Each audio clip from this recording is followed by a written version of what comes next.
Okay, so now we're going to go through dumbbell chest flies. We're going to do them on the flat. So the exercise is that. But so a few common mistakes that I want to go through that a lot of guys make is when you're doing any type of press movements, shoulder press, above the chest, is that to feel it a lot in your shoulders. And the reason why that is because not retracting the shoulders back nice and tight, so they're fully isolating the chest. So a good tip for it to go through now, if you shoot it from a side angle, just have your arms locked, just slowly pull your shoulders back nice and tight, so you feel your shoulder blades come together like this. So you feel like you're trapping a pencil between your shoulder blades. So when you're doing dumbbell chest flies, when you're doing this and you're going all the way out and back forwards again, you should have that feeling all the time. You should feel really tight and compact through your back, and then you kept your shoulder blades back nice and tight, you kept your shoulders back, and you're fully isolating your chest. So we're going to show it now with the dumbbells, and then we'll show it without.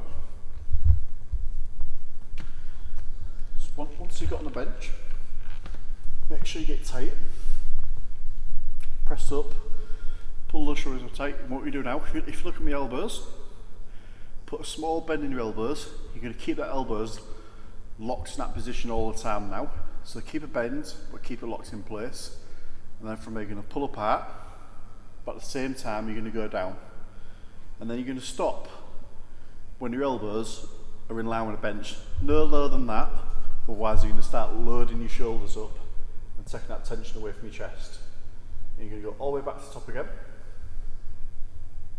Pause, nice and slow the way down, just until those elbows get in line with the bench, and then back at the top.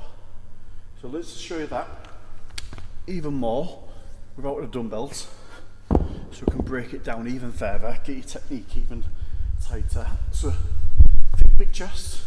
So if we look from a side view, so when you get nice and tight, you've got to pull your shoulders together, and you've got to pull them down. You can have this arch in your back. So you have this bit of bend in your elbows. So this same bend here now. So when you're pulling apart and going down, that bend stays locked in place. It's not changed. It stays locked. You don't want to be going down and then your arm doing that. So if it starts changing, you're going to feel it all shift to your shoulders. And then vice versa. If it does this, you're not going to feel a stretch in your chest at all. So just keep that same bend. Stop when your elbows are in line with the bench and back up. One final tip when you're doing these now. So when you're going up, always think big chest. Look at my chest. Extend your chest. Really emphasize big chest. So when you go up, big chest. If your chest collapses, your shoulders are going to roll forwards. You're going to lose your arch like this. Now if I let my chest collapse, all that's happened, you take all that tension away from your chest.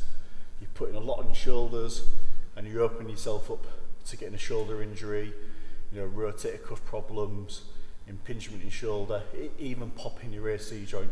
So make sure you always think big chest, so you fully isolate your chest, keeping your shoulders healthy, keeping these locked down nice and tight. So that there is the setup for when you do dumbbell chest flies.